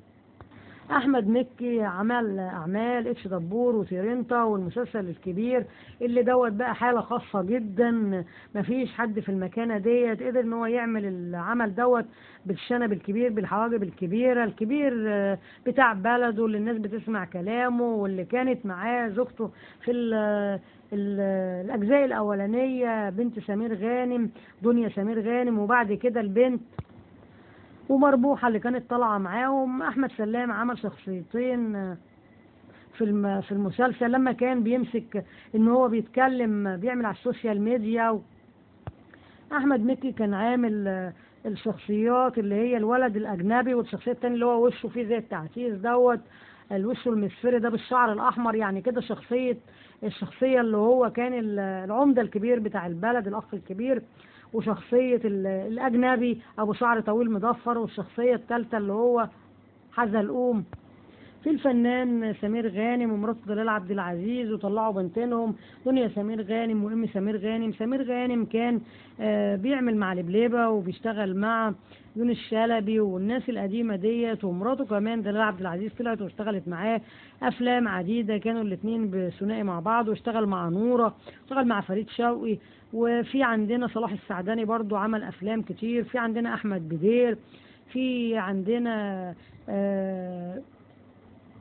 إبراهيم ناصر قدم القمر الخفية، وقدم زكية زكريا، وقدم أعمال كتير. إبراهيم ناصر يشار بالله بالبنات، قدم أعمال كتيرة جدا حازت على إعجاب الجمهور والمشاهدين. في عندنا إسعاد يونس قدمت أعمال كتير مع عادل إمام. في عندنا سعيد صالح برضو قدم أعمال كتير. في عندنا ليلى علوي قدمت مع ممدوح عبد العليم افلام كتير. في عندنا عبلة كامل، بلطية العايمة وعبلة كامل من الفنانات العظام اللي قدموا أعمال كتيرة جميلة. قدمت مع محمد سعد، وقدمت زمان في ليالي الحلمية، وقدمت بلطية العايمة، وقدمت حاجات كتير حازت على إعجاب المشاهدين والجمهور. وقدمت فيلم كلم ماما. الفنانة عبلة كامل من الفنانات الجمال، وسلسلة دم الأجزاء اللي اتقدمت، فنانة جميلة قدمت أعمال عظيمة حازت على إعجاب المشاهدين والجمهور بما تقدمه من أعمال محترمة وقيمة. كانت متزوجة لفترة فنان محمود الجندي، لكن زوجها أبو بناتها مش هو محمود الجندي. قدمت أعمال كثيرة جيدة وحازت على إعجاب المشاهدين والمتابعين والجمهور. في أحمد السقا قدم مع منى زكي أفلام كتير، ومنى زكي قدمت مع أحمد السقا تيمور وشفيقة، وقدمت وغادة عبد الرازق قدمت 90 دقيقة مع أحمد السقا، وأفلام كتيرة عظيمة وحازت على إعجاب المشاهدين والمتابعين. نيجي لمنى زكي قدمت برضو مع الفنانة عبلة كامل لما كانت طالعة خالتها في الفيلم اللي هي البنت الشلق، وكانت لما كانت بتتكلم وتقول بيبرق وبربرق. كانت فنانة جميلة وقدمت أعمال كتيرة عظيمة جدا. شيرين سيف النصر برضو قدمت أفلام كتير حازت على إعجاب المشاهدين والمتابعين والجمهور. في عندنا شكري سرحان قدم مع شادية أفلام كتير حازت على إعجاب المشاهدين. الفنانة شادية والفنانة زهرة العولة قدموا مع بعض أفلام عظيمة. الفنانة فاتن حمامة برضو قدمت أفلام كتير. حسين رياض، في نجاة، في زهرة العولة، في الفنانة هند رستم، في نور الهدى. افلام كتير ممتعه اصبحت المشاهدين بيتابعوا كل واحد على حسب النوعيه اللي بيحب يشوفها، ان كانت دراميه ان كانت افلام كوميديه. يونس شلبي قدم افلام كتير زي فيلم الفرن معاه معالي زايد. نور الشريف ما ننساش الفنان الجميل نور الشريف قدم فيلم حبيبي دايما مع زوجته بوسي، والفيلم كان من الافلام الناجحه العظيمه اللي كانت من انتاجه. ابراهيم اللي كان في كليه الطب وطلع رحله مع فريدة اللي هي كانت بوسي، والبنت كانت من أسرة أرستقراطية، وكانت أخته معاهم في الرحلة وخطيبها، وكان حبها، وبالفعل بدأ يتواصل بعد الرحلة. انتهى الرحلة في اسكندرية كل يوم معاه، وقالت له تعالى تقدم لي. وكانت جدتها نعيمة وصفي، وراح جدتها اديتها دبلة كده شبك كده، قالت لها خد اديها له لإبراهيم. اديتها له وقالت له تعالى تقدم لي، وراح يتقدم لها، لكن ابوها استهزأ بيه وقال له انت شايف بنتي عايشه ازاي، انت هتعيشها ازاي؟ قال له انا ليا اختي ولسه هجوزها. قال له وانت دراسه الطب لسه قدامك وقت. خرج ابراهيم منهار وبداوا ان هم يبحثوا لفريده عن عريس. جابوا لها الفنان سعيد عبد الغني، وكان دوت عايش في اليابان، وبدأ ان هو ياخدها. اتجوزها، حصلت مراسم الزفاف وراحت معاه. شافت المجتمع بتاعهم، بيتفرجوا على الافلام الاباحيه. كانت ماجدة الخطيب بتيجي وتقعد معاهم ندوات شعريه، يتفرجوا على الافلام الاباحيه. هي ما عجبهاش الوضع ده، وفعلا اتطلقت ورجعت مصر. وبدات ان جدتها نعيمه وصفي تقول لها تاخدها النادي عشان ابراهيم يشوفها. في الوقت ده ابراهيم كان بدا يشق طريقه وجوز اخته، وبدات سوسن بدر تقف جنبه وتفتح له عياده وتجيب له حاجات ادوات خالها بسعر رمزي، تقول له انت هتدفعه بالتقسيط. وبدا يشارك زملائه في فتح العياده، كل واحد ليه اوضه. وبالفعل ابراهيم بدا يشتغل ويتعرف ويروح ندوات. جدتها شافته وسلم عليها مره وقال لها ان انا جاي ندوه.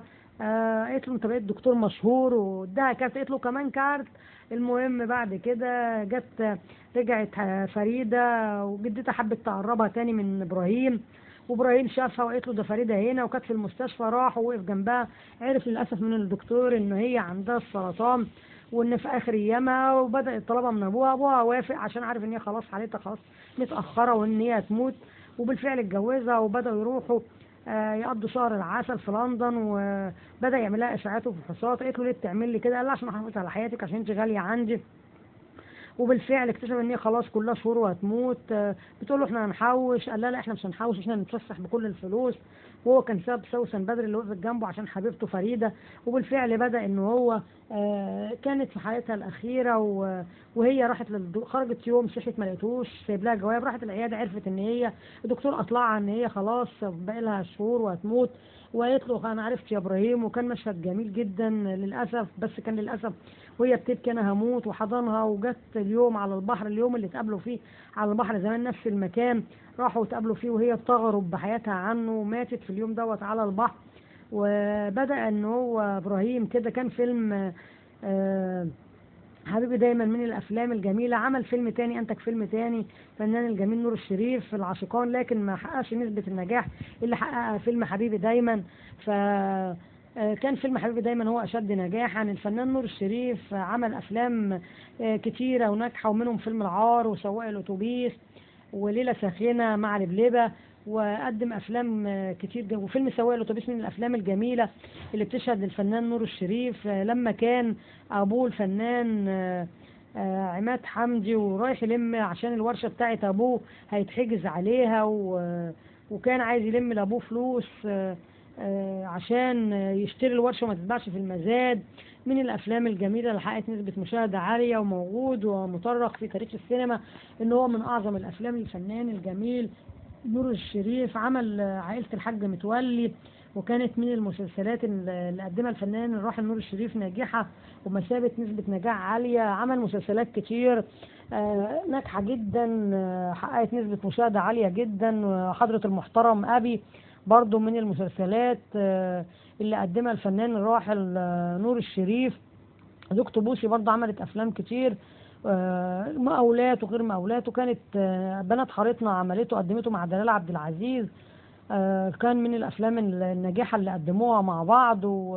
ونور الشريف قدم افلام كتير ومسلسلات كتير كانت بمثابه نجاح ليهم. السينما المصريه سينما عظيمه وعريقه، أثرت العالم العربي كله بالحاجات بالأعمال اللي قدموها، وكانت بارعة وعظيمة. نجوم قدامى، نجوم عظام، من فريد شوقي، من أنور وجدي، زكي رستم، عبد الوارث عاصر، حسين رياض، أمينة رزق، ميرفت أمين، يوسف شعبان، مديحة حمدي، مديحة يسري، كريم عبد العزيز، أحمد السقا، عصام السقا، كريم عبد العزيز، أحمد فهمي، كريم فهمي، في مي عمر، فنانين كتير قدموا، في شريهان قدمت أعمال كتير عظيمة حققوا نسبة نجاح مشاهدة. وتظل السينما المصرية منبر لجميع الدول. إن مصر كانت في الزمن الأفلام الماضية القديمة في جيل حقبة الخمسينات والستينات والسبعينات حتى الثمانينات كمان، كانت بتهتم بإقامة الأفلام القوية، وما بيهم الإنتاج بيصرف كل ما لديه ومن الإيرادات اللي بيقدمها بوفرة علشان الإنتاج يكون قيم ويقدم الأعمال على أكمل وجه.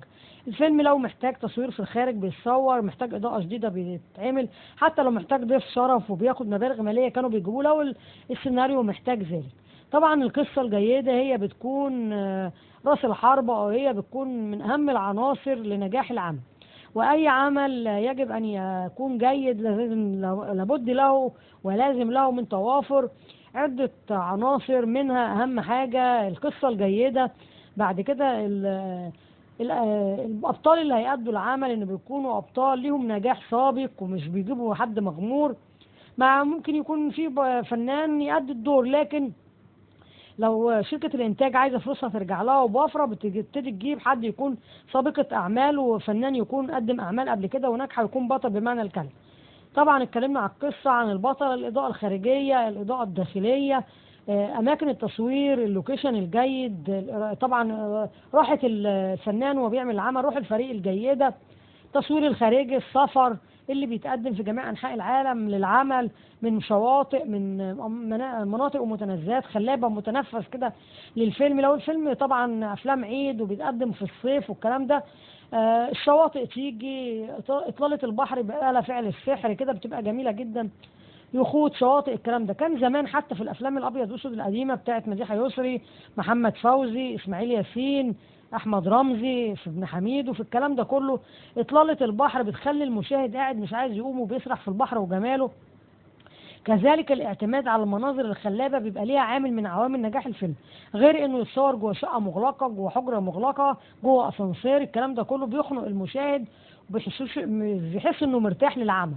طبعا لما بيكون في حاجات مبهجه ومشروبات على البحار ومراكب سفاري، الكلام ده كله بتدي للعمل، بيكون مبهج وجميل، وبيدي في نفس المشاهد روعه، بيحس ان هو سعيد وفرحان ومرتاح كده للعمل ده ككل.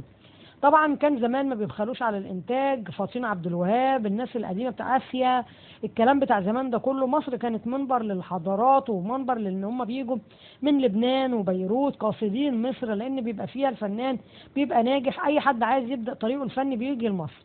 ومصر ما كانتش بتاثر مع الفنانين دول بتديهم من كل عصارة فكرها وإخلاصها، مش بتقول دول مش مصريين أنا مش هنجحهم.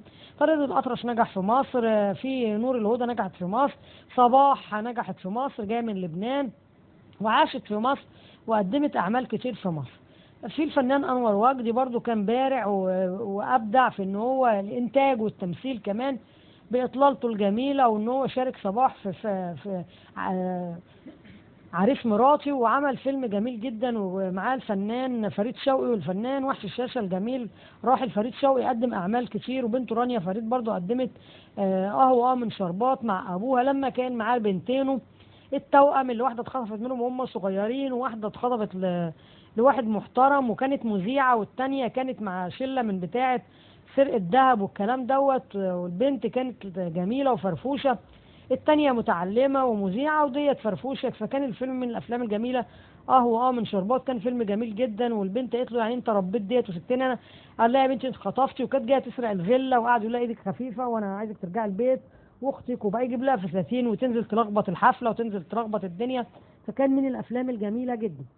فنان محمد فوزي برضو كان بارع جدا إن هو الأغاني الجميلة اللي قدمها في الأفلام الاستعراضية، زي الفيلم بنات حواء، كان من الافلام الجميله اللي هو برضو وصل لقلب المشاهدين. عصمت اللي مش عايزه تميل ناحيته، وكانت بتضطهد الرجاله وبتكرههم وواخده العنوسه كده في طريقها، لكن هو قدر ان هو يوقعها في حبه بسبب التقل بتاعه، وبسبب ان هو عمل خطه كده وحيله ان هو يتجوز اختها، وان هو بيحب اختها، لكن اللي كانت مخطوبه الاناناس اللي هو اسماعيل ياسين. لكن هي لما لقيته واد فرفوش كده وجميل، طبعا قالت ده احلى من التاني ويلا بقى. بعد كده طبعا فنانين كتير، في حسين فهمي قدم من جيل برضو محمود عبد العزيز ومحمود ياسين، ما ننساش الفنان الجميل محمود ياسين الراحل بأفلامه الجميلة زوجته شهيرة، الفنان سمير غانم زوجته دلال، فنانين كتير قدموا أعمال جميلة. في طبعا أمين الهنيدي مع عبد المنعم مدبولي، عبد المنعم إبراهيم، محمد عوض، دول عمالقة الفن، دول الناس الكبيرة. وفي زكي رستم برضو مش مصري، في استيفان روستي مش مصري. زكي رستم برع ان هو يقدم دور الباشا بجدارة. في عمر الشريف اللي مارس العالمية، برضو طلع ليه خليفة برضو النبوي، خالد النبوي برضو بالأفلام الأجنبية اللي بيقدمها. فمصر ولادة من النجوم العملاقة اللي برعوا في سماء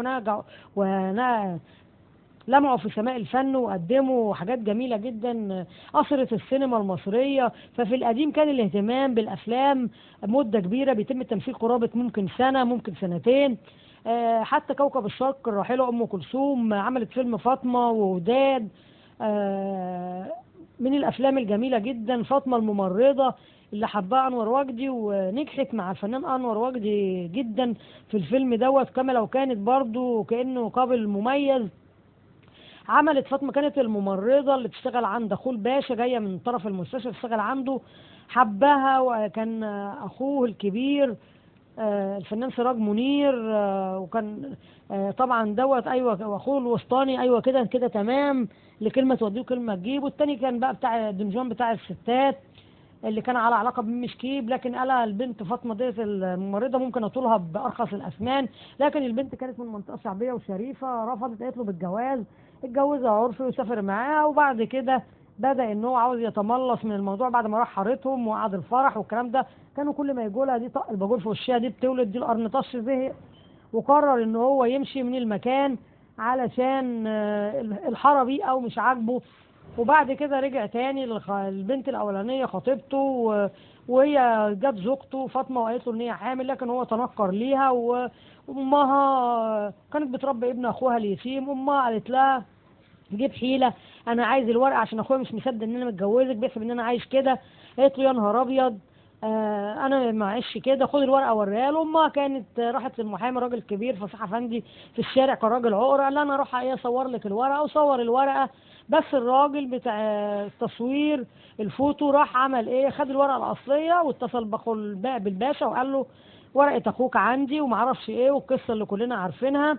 وبعد كده خلع انور وجدي من فاطمه، وبدات تلاقي الامرين بقى ان ولدت، ويوم ولادتها الولد قعدت تغني له اغنيه يا ابني انت بقيت يتيم ما اعرفش ايه، وقامت ضده المحاكم والكلام ده، لكن هو ابن باشا فطبعا هي مش هتاخد معاه حق ولا باطل.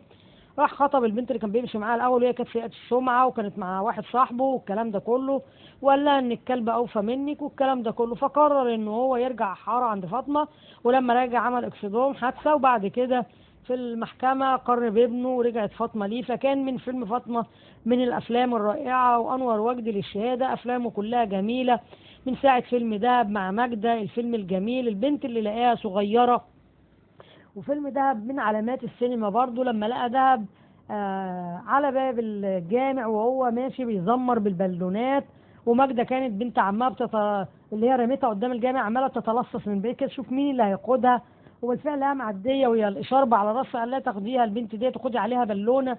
قالت له لا أنا مش هقدر أخدها، مع إن هي اللي رمياها وما كانش يعرف إن هي اللي رمياها.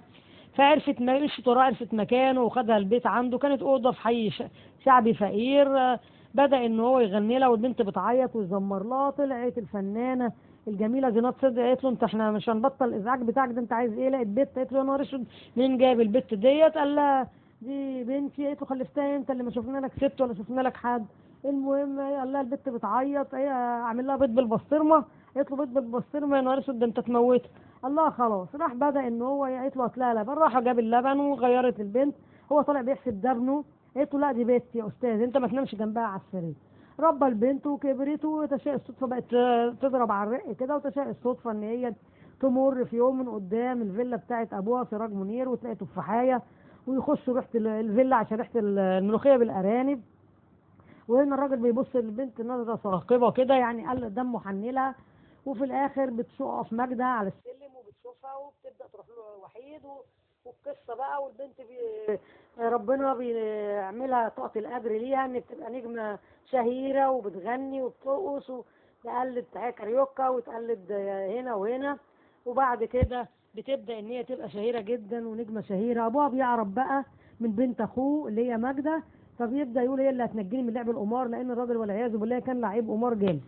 بعد كده بيروح البنت بقى لما بتعرف ان ده ابوها وده اللي رباها مش ابوها، بتبدا عاوزه ترمي نفسها من فوق، وبيندهوا وحيد بعد ما خدوها منه عشان ينقذ. فيلم دهب من الافلام الجميله اللي اثرت السينما المصريه، الافلام الجميله. في عندنا برضو الفنان احمد رمزي اللي عمل مع الفنان عبد الحليم بنات اليوم، اللي كان طالع الواد الدنجواني الشقي اللي بيحب ماجدة، لكن ماجدة كانت بتحب عبد الحليم، وعبد الحليم حب اختها الصغيرة بنت دكتور النساء اللي ولد اخت عبد الحليم. ففيلم بنات اليوم من الافلام الجميلة اللي عجبت الجمهور، والى الان بيعرض ونسبة مشاهدة عالية. فنانين كتير زي محمود المليجي زي سراج منير عمل افلام كتير جامدة جدا. الفنانة شادية عملت افلام كتير، تحية كاريوكا الجميلة عملت مسلسلات، وحتى مسلسلها تحية كاريوكا اللي عملته كان من المسلسلات الجميلة اللي حكت قصة حياتها. في غادة عبد الرازق عملت مسلسلات وعملت افلام كتير وعجبت ان فيلم ريكلام من الافلام اللي قدمته الجريء، اللي قدمته ان هي راقصه ريكلاميه في الكباريهات. بقى اتجوزت في الاول عشان جوز امها خلاها تتجوز واحد كان بتاع مخدرات، وحملت منه وبدات تروج المخدرات في شوارع الاسكندريه وهي راكبه التاكسي. بعد كده فرت لمصر عشان تشتغل ريكلام وبقى وسابت بنتها عند امها، وبنتها ماتت وهي بتشتغل ريكلام، وكانت دايما مطلوبه شاديه ديت بالاسم لطولها الفارغ وبنت طويله وعود كده. وبعد كده اما بنتها ماتت قررت ان هي تبعد عن الكلام ده، وكان معاها شله بنات كده كل واحده قضى قدرها المحتوم للقدر السيء دوت ان هي تبقى ريكلام في فيلم ريكلام من الافلام اللي برضو قويه وفيها عظه. في عندنا رانيا يوسف برضو قدمت أفلام وقدمت مسلسلات كتير، حتى جت في مسلسل مع نور الشريف عائلة الحاج متولي، اللي هي كانت بنت مراته واتجوزت ابنه، فكانت لسه شابة وعملت أفلام كتير، وبرضو كانت من ضمن أبطال ريكلام، وكانت بترقص. وحكايتها في ريكلام إن هي كانت بتبيع شامبوهات وحاجات زي كده، ومخطوبة لشاب لكن ما كانوش عارفين يجيبوا شقة. قابلتها بنت قدام مول كده وقالت لها انت مش فاكراني؟ ده انا كنت معاكي في الكليه، انت مال حالتك متبهدله. بنت كانت محجبه بنطلون جينز شايله الشنطه على كتفها بالشامبوات والحاجه والروائح والبرفانات، فقالت لها بصي انا بكسب في الساعه كذا تعالي، وعودتها على طريق منيل. والبنت ايه بعد كده كملت معاها في القدر المحتوم دوت الى ان خطيبها دخل لقاها عند رجل الاعمال اللي هو شغال سائق عام، فبرضه كانت من ضمن الابطال. في فنانات كتير قدروا ان هم في نسرين امين طلعت اشتغلت في افلام كتير برضو وثبتت وجودها. في شيكو برضو حملة فريزر ولا بنات العم من الافلام الجميلة اللي هو كان جميل جدا ومحبوب ودخل قلوب الناس لما كان لابس البيجامة الحريمي ديت شيمة، وهو لما بقى بص في المراية ولقى نفسه اقرع وكان منظر غريب. طبعا اللعنة اللي كانت على الفيلا لما تتباع عند التوقيع، فكان من الأفلام الجميلة هو الفريق اللي كان معاه. الفنان عادل أدهم ما ننساش الفنان دوت بالأفلام الجميلة اللي عملها الممتعة، ودايما كان بيلعب دور الشر الشرير اللي عمل مع المرأة التي غلبت الشيطان الراقصة نعمة مختار فيلم طلع بدور الشيطان وبدأ يغويها وقال لها أنا هحولك من دميمة الفيلم الجميل دوت لجميل في الجميلات. وبالفعل قالت له انت بس حولني وانا تحت امرك وشبك لبيك. واول ما حولها بقت تسمع كلامه واشتغلت في الاغراء والرقص وكده، لكن جت في الاخر وبقى ما بدات تعرف طريق الله وتصلي بدات اما تذكر اسم الله قدامه ويقول لها لا ويعمل كده. فكان من ايه الاعمال الجميله اللي قدمها عادل ادهم. وعادل ادهم ما يختلفش عليه اتنين انه فنان راقي وعملاق ومن عمالقه الفن الجميل. شكري سرحان برع مع شادية في اللص والكلاب وكان من الأفلام الجميلة.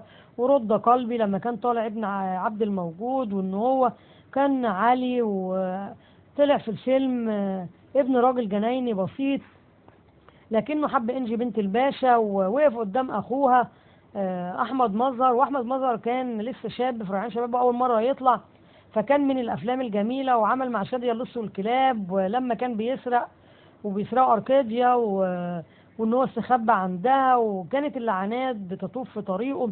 وعمل السفيرة عزيزة مع سعاد حسني وكان جميل جدا لما كان مدرس ويقود القدر إن هو يسكن في الشقة اللي قدام السفيرة عزيزة إلا أخوها جزار. وده الراجل ده دايما بخناقاته شهير بخناقاته ويلبس اللحمة كده زي ما تكون للزبون وبالعافية واللي ما يعجبوش يدبوا بالسكينة. فكان من الأفلام الجميلة السفيرة عزيزة اللي برضو علامة من علامات السينما المصرية.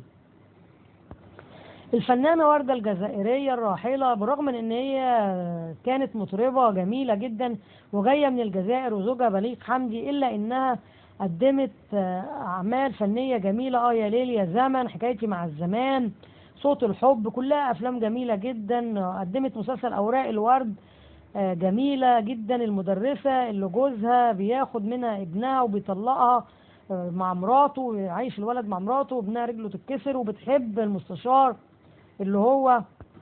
فكان مسلسل أوراق الورد من المسلسلات الجميلة ونحس كده ان كأن وردة فيه ما بتمثلش.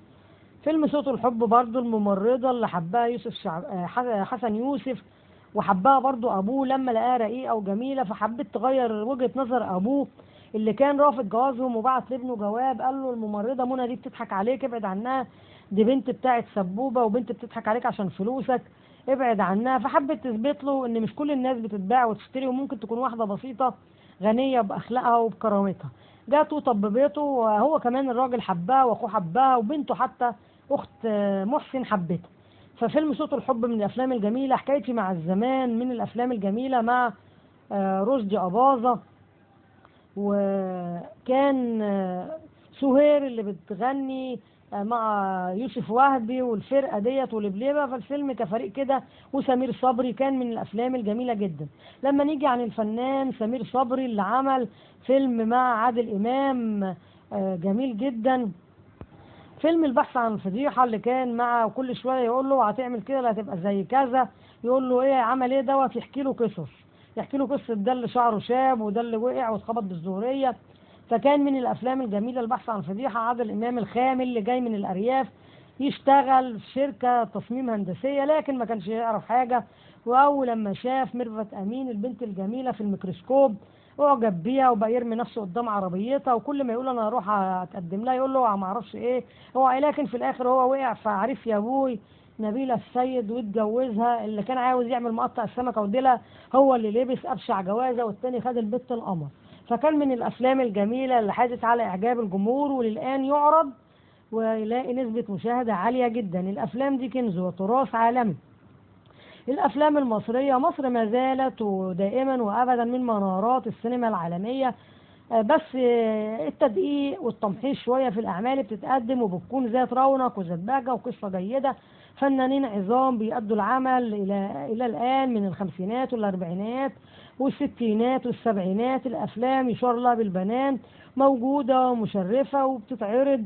أفلام كتير ذات علامات، في شفيقة ومتولي سعاد حسني، في الكرنك سعاد حسني، في شروق وغروب سعاد حسني. أفلام كتير بتتقدم وما زالت ليها موجودة. في الفنانة نادية الجندي مهمة في تل أبيب، أعمالها كتيرة لا تعد ولا تحصى من الأفلام اللي قدمتها، وفي المجنون و48 ساعة في إسرائيل ومهمة في تل أبيب والمذبح. قدمت حاجات كتير وكانت وقدمت وجبروت امرأة وشهد الملكة، أفلام كتير وقدمت مسلسلات كمان حازت على إعجاب المشاهدين والمتابعين.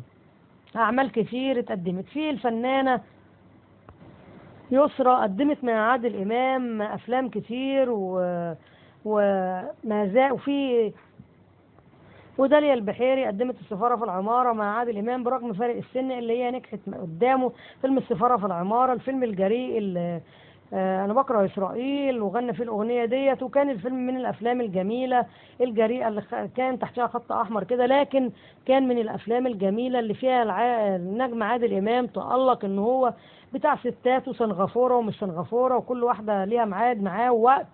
وحب برضه ديت في المظاهرات، ولكن بدأت البنت تغيره وتخليه من راجل كده مقضيها إلى إن هو راجل يكون عنده قضية لما شاف ابن صاحبه مات في فلسطين. فكان الفيلم جميل جدا وحاز على إعجاب المشاهدين. الفنان عادل إمام عمل الهلفوت، عمل أفلام مشبوه، عمل حب في الزنزانة، عمل أفلام كتير لصوص لكن ظرفاء، أفلام كتير لا تعد ولا تحصى. فكان من الأفلام الجميلة اللي قدمها النجم عادل إمام وحازت على إعجاب المشاهدين والمتابعين بنسبة مشاهدة عالية كبيرة جدا. شكرا لمتابعتكم الجيدة، نرجو الاشتراك في القناة وإلى اللقاء في فيلم آخر إن شاء الله.